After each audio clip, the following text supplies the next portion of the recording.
네, 기획재정부가 오늘 경제 활력을 제고하고 민생 안정과 공평 과세를 추진하는 내용의 2016년 세법 개정안을 발표했습니다. 이번 개정안에는 서민과 중산층 지원을 위해 신용카드 소득공제를 비롯해 각종 세 부담을 감면하는 제도가 담겼는데요. 자세한 내용은 보도국 박미라 기자와 알아보겠습니다. 안녕하세요. 안녕하세요. 네, 아무래도 이 근로자들의 관심은 이번 세법 개정안을 통해서 이 소득공제 혜택이 어느 정도로 달라지느냐 이걸 텐데요. 어떻습니까? 네, 무엇보다 신용카드 소득공제 한도에 대한 관심이 뜨겁습니다. 올해까지만 적용될 예정이었던 신용카드, 체크카드 소득공제 조항이 3년간 연장됩니다. 그러나 총 급여 1억 2천만 원 이상 고소득자는 내년부터 7천만 원에서 1억 2천만 원 구간의 근로자는 2019년부터 공제 한도가 축소돼 세 부담이 늘어날 전망입니다. 예를 들어 총 급여액이 8천만 원인 근로자가 신용카드로 4천만 원을 쓰면 현재는 쓴 금액의 300만 원을 공제받지만 앞으로는 250만 원까지만 공제받게 됩니다. 이에 따라 세금 절감액도 소득세율 24%를 적용하면 72만 원에서 60만 원으로 줄어들게 돼 12만 원의 세금을 더 내야 하는 셈입니다. 이 근로자가 세금 부담을 늘리고 싶지 않다면 신용카드 결제액은 3,600만 원 미만을 유지해야 합니다. 당초 카드 소득공제 제도는 올해 말까지 적용될 예정이었는데요. 카드 소득공제를 폐지하면 근로자 세 부담이 크게 늘어나 증세 버금가는 반발이 예상되자 적용 기한을 2019년까지 3년 연장하기로 한 겁니다. 네, 또 올해 세법 개정안에는 서민과 중산층을 지원하기 위한 각종 방안이 포함됐다고요? 네, 그렇습니다. 올해 세법 개정안에는 심각해지고 있는 저출산 문제 해결을 위해 출산과 육아에 대한 세제 지원을 확대하는 내용을 담았습니다. 정부는 우선 만 6세 이하 자녀가 1명 있는 근로소득자 등이 내년에 1명을 출산할 경우 출생 또는 입양 세액 공제를 50만 원으로 확대하기로 했습니다. 현재 출생 세액 공제는 무조건 1명당 30만 원인데요. 셋째 아이에 대한 출생 세액 공제는 70만 원으로 더욱 커집니다.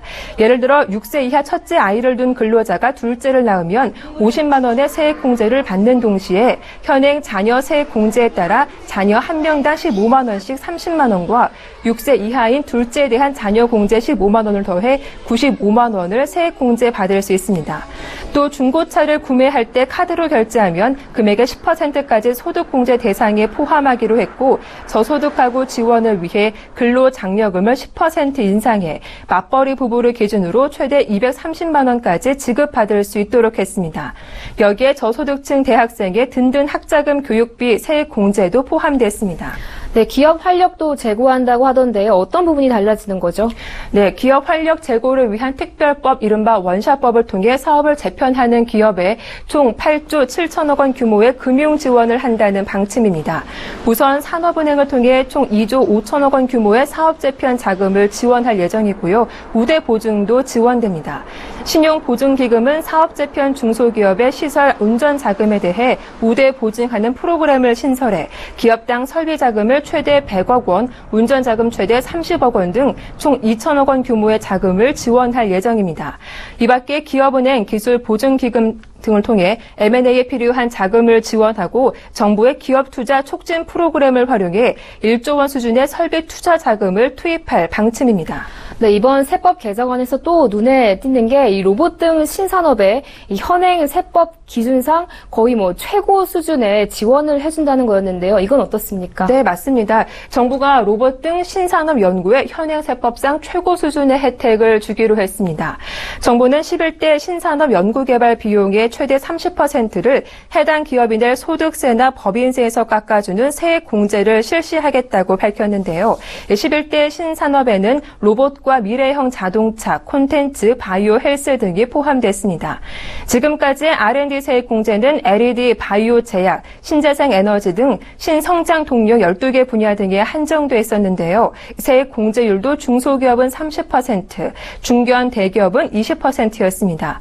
하지만 이번 세법 개정안이 국회를 통과하면 이르면 내년부터 적용 대상이 대폭 확대되는데 세액 공제율도 중소, 중견, 대기업 구분 없이 30%로 확대됩니다. 네, 그럼 올해 세법 개정안을 두고 각계 재계 반응은 어떻습니까? 네, 재계에서는 대체로 긍정적인 반응을 보였습니다. 우리 경제 역동성을 회복하고 기업의 체질 개선에 도움이 될 것이라는 입장인데요. 특히 신산업에 대한 연구개발 지원과 서비스업 중소기업이 혜택을 볼 수 있을 것으로 기대하고 있습니다. 중소기업중앙회는 그간 지원에 사각지대에 있던 다수의 서비스업 중소기업이 혜택을 받을 수 있게 됐다며 업종 간 차등 지원 문제를 해소하고 일자리 창출 효과가 큰 서비스업 산업의 경쟁력을 높일 수 있을 것이라고 평가했습니다. 다만 투자세 공제율 상향 조정 등 그간 업계가 요구해온 일부 사안이 이번 개정안에 반영되지 않은 점에 대해서는 아쉬움을 나타냈습니다. 네, 보도국 박미라 기자와 함께 올해 세법 개정안 내용을 자세히 짚어봤습니다. 오늘 말씀 잘 들었습니다. 고맙습니다.